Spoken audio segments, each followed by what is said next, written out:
So hello everyone, welcome back to my new video of SSC journey. और आज इस video में मैं बात करूंगा अपने 3 मंथ स्ट्रेटेजी प्लान की, क्योंकि एग्जाम आने में लगभग 3 मंथ्स बचे हैं और इस मोमेंट पर एक सिस्टमैटिक अप्रोच बनानी हमारे लिए बहुत जरूरी है ताकि हम अच्छे मार्क्स से अपने कट ऑफ को क्लियर कर पाएं। सो ये वीडियो आपको अपने पर्सनल स्ट्रेटेजी बनाने में हेल्प कर सकती है। और अगर आपको कोई स्पेसिफिक पॉइंट मेरी स्ट्रेटेजी का पसंद आता है तो आप अपनी स्ट्रेटेजी में उसको डायरेक्टली इंप्लीमेंट कर सकते हैं। तो फटाफट शुरू करते हैं। साथ ही यार मैं कुछ रिसोर्सेज आपको बताऊंगा जो मेरे एक फ्रेंड ने मेरे को बताए हैं, जो ऑलरेडी अपने सीजल एग्जाम को क्लियर कर चुका है। सो उन रिसोर्सेज की भी बात करेंगे। सो यार बेसिकली मैंने अपनी स्ट्रेटेजी को 2 पार्ट में डिवाइड कर दिया है। फर्स्ट पार्ट में मैं बात करूंगा अपने ओवरऑल एग्जाम की और सेकंड पार्ट में मैं बात करूंगा सब्जेक्ट वाइज की।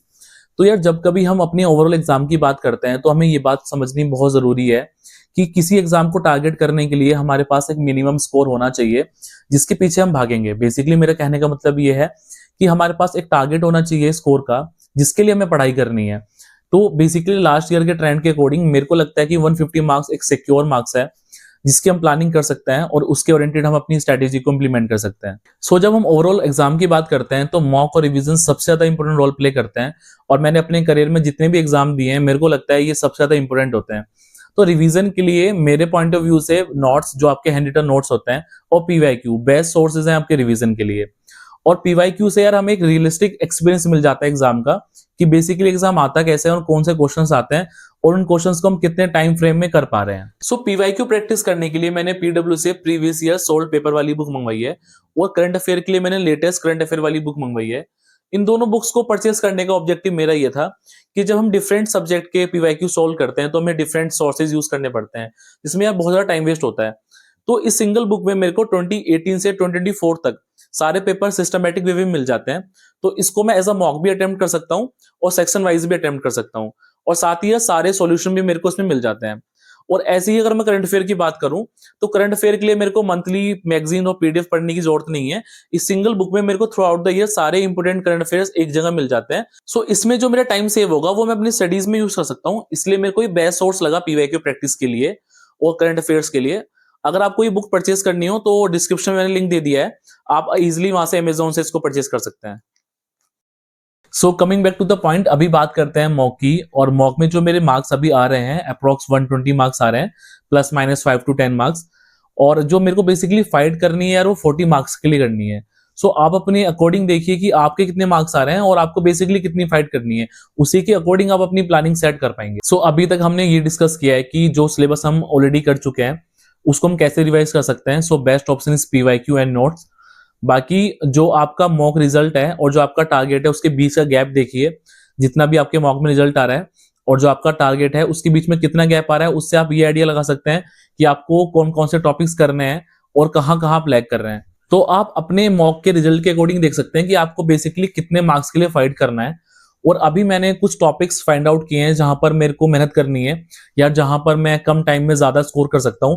मैं आपको 1 by 1 सारे टॉपिक्स बताता हूं और आप देखिए कि उन टॉपिक्स में से कितने टॉपिक्स आपको आते हैं और कौन से टॉपिक आप भी टारगेट कर सकते हैं। तो अभी बात करते हैं सब्जेक्ट्स वाइज और सब्जेक्ट में जीएस से स्टार्ट करते हैं क्योंकि ये hot cup in the room वाला काम करता है।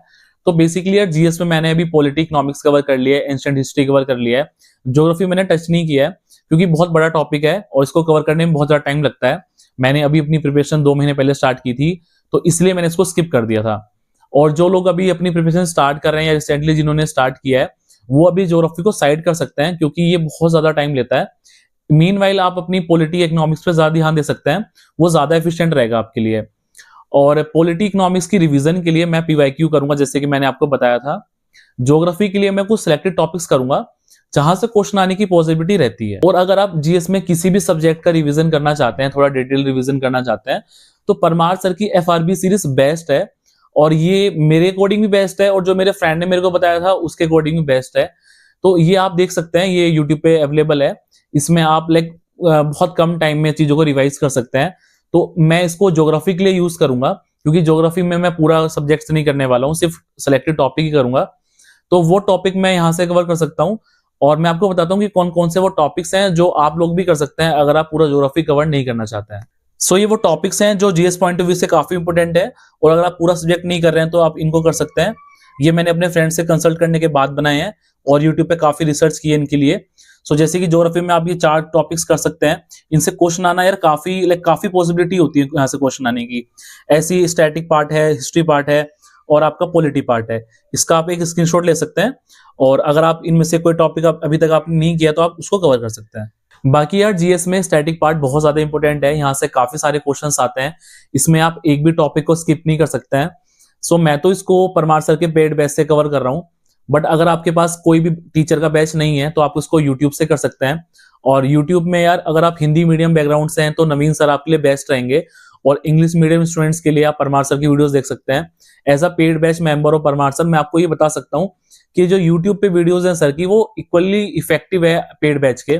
सो आप ऐसा मत सोचिएगा कि यूट्यूब से कवर कर रहे हैं तो यार वो उतनी इफेक्टिव नहीं है, वो आपके लिए उतनी ही इफेक्टिव है जितना पेड बैच में है। तो वो बेस्ट वीडियोस रहेंगी आपके लिए एज अ इंग्लिश मीडियम, और हिंदी मीडियम के लिए मैंने आपको बताया नवीन सर बेस्ट है। सो यार अभी बात करते हैं मेरे फेवरेट सब्जेक्ट मैथ्स की, और मैथ्स में मेरे ऑलरेडी 40 मार्क्स के अराउंड नंबर आते हैं मॉक में। सो मेरे को बहुत ज्यादा चीजें कवर करने की जरूरत नहीं है मैथ में, बट कुछ सिलेक्टेड टॉपिक्स मेरे को करना है जैसे कि मिक्सचर, नंबर सिस्टम वगैरह। सो इसकी प्लानिंग यार मेरी ये रहेगी कि मैं पर वीक कोई एक टॉपिक सिलेक्ट करूं और थ्रू आउट द वीक उसकी प्रैक्टिस करूं। सो इससे होगा ये कि मैं अपने बाकी सब्जेक्ट्स पे थोड़ा ज्यादा टाइम दे पाऊंगा, और मीनवाइल मेरी मैथ भी कवर हो जाएगी। बट अगर मैं पूरे वीक मैथ को कवर करूंगा तो एक बैलेंस नहीं बन पाएगा, इसलिए मैंने ये डिसाइड किया है कि कोई सिंगल टॉपिक पकड़ूंगा, उसको करूंगा और फिर उसकी प्रैक्टिस करेंगे थ्रू आउट द वीक, ताकि हम बाकी सब्जेक्ट्स पे पूरा ध्यान दे पाए। सो जो लोग अभी 80 to 90% मैथ का सिलेबस कर चुके हैं, ये अप्रोच आई थिंक उनके लिए बेस्ट है। सो यार जो लोग अभी 40-50% सिलेबस कर चुके हैं मैथ्स का, उनको मैं ये एडवाइस करूंगा, क्योंकि यार मैथ मेरी बेटर है तो मैं आप लोगों को एडवाइस कर सकता हूँ मैथ के लिए, कि आप वो टॉपिक करें जो आप ऑलरेडी कर चुके हैं, उनकी रिवीजन करें। बाकी आप वो टॉपिक्स पकड़ें जो जल्दी हो जाते हैं और इजी रहते हैं। अदरवाइज क्या होगा कि आप पूरा सिलेबस करने के लिए जाएंगे और आपका जो हो चुका है वो भूल जाएंगे इन 3 महीनों में। तो आपको पूरा सिलेबस लेके चलना है, हर सब्जेक्ट का लेके चलना है, तो एक बैलेंस बनाना बहुत जरूरी है। तो मैथ में आप वो टॉपिक्स कीजिए जो थोड़े इजी हैं और जल्दी हो जाते हैं, जैसे कि speed and time, simple, interest और वर्क एंड टाइम। ये टॉपिक्स इजी हैं, इनमें ज्यादा वैरायटी नहीं होती है और आप इनको इजिली कर सकते हैं। सो मैथ की रिवीजन के लिए आप अभिनय सर को फॉलो कर सकते हैं। ये मेरे फ्रेंड ने मेरे को सजेस्ट किया था, जिनकी मैंने अभी बात की थी। सो जो लोग भी प्रैक्टिस करना चाहते हैं, रिवीजन करना चाहते हैं, वो अभिनय सर को फॉलो कर सकते हैं। साथ ही यार एक चीज प्लीज मेरे को आप कमेंट्स में बताइए कि अभिनय सर ने अभी एक स्कोर बूस्टर बैच स्टार्ट किया है, तो उसका फीडबैक क्या है, प्लीज आप मेरे को कमेंट्स में बताइए अगर किसी ने वो बैच लिया है तो। सो यार अभी बात करते हैं रीजनिंग की। सो रीजनिंग में मेरे को नहीं लगता कि बहुत ज्यादा कुछ डिस्कस करने लायक है, क्योंकि यार रीजनिंग में कॉन्सेप्ट बहुत कम होते हैं। रीजनिंग बेसिकली यार स्पीड का खेल होता है, तो जितना आप मॉक देंगे आपकी स्पीड उतनी ही बढ़ेगी। मैं भी रीजनिंग में 40-45 मार्क्स अराउंड लाई कर रहा हूँ, तो मैं भी अभी मॉक देकर ही अपनी स्पीड को इंक्रीज करने की कोशिश कर रहा हूँ। तो ऐसा कोई डिस्कस नहीं करना है रीजनिंग के लिए, बस मॉक दीजिए, स्पीड बढ़ाइए। सो लास्ट में भी बात करते हैं इंग्लिश की। और यार इंग्लिश में मैं बहुत सेलेक्टिव अप्रोच रखूंगा अपनी, क्योंकि यार इंग्लिश का सिलेबस बहुत वाइड है अगर मैं वोकैब वाले सेक्शन को ऐड करूं, इसलिए यार मैं बहुत लिमिटेड चीज करूंगा। मेरे को अपनी मेमोरी बेस्ड चीजें कम करनी है और प्रैक्टिस ज्यादा करनी है, इसलिए मैं वोकैब वाला सेक्शन अभी के लिए स्किप कर रहा हूँ। और मैं रानी मैम के बैच से सिर्फ प्रैक्टिस वाली वीडियोस कवर करूंगा, जहां पर मैम लाइक सारे टॉपिक्स की प्रैक्टिस कराती हैं। सो जो लोग अभी बैच से नहीं कर पा रहे हैं, जिनके पास बैच नहीं है, वो मैम की यूट्यूब वीडियो को फॉलो कर सकते हैं, क्योंकि यार वहां पे भी सेम कंटेंट है जो बैच में है, मतलब मोर और लेस सेम है। सो आप यूट्यूब से काफी सारी वीडियोस मैम की कवर कर सकते हैं, जैसे इडियम्स और पैसेज, सेंटेंस इंप्रूवमेंट जैसी वीडियोस।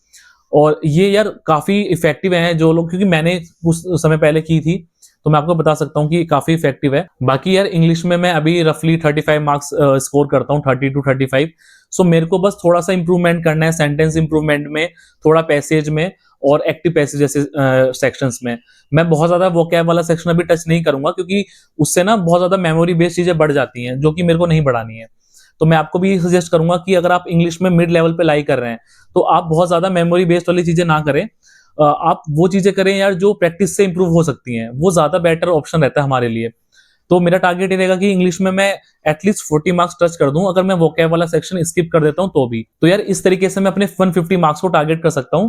सो अगर मैं मैथ और रीजनिंग को 45 मार्क्स भी लेके चलूं, वैसे तो मैंने 50 मार्क्स का टारगेट लिया हुआ है, बट मैं अगर सेफ साइड के लिए 45 मार्क्स को भी कंसीडर करूं, तो भी मेरे 90 मार्क्स बनते हैं दोनों सब्जेक्ट को मिलाकर।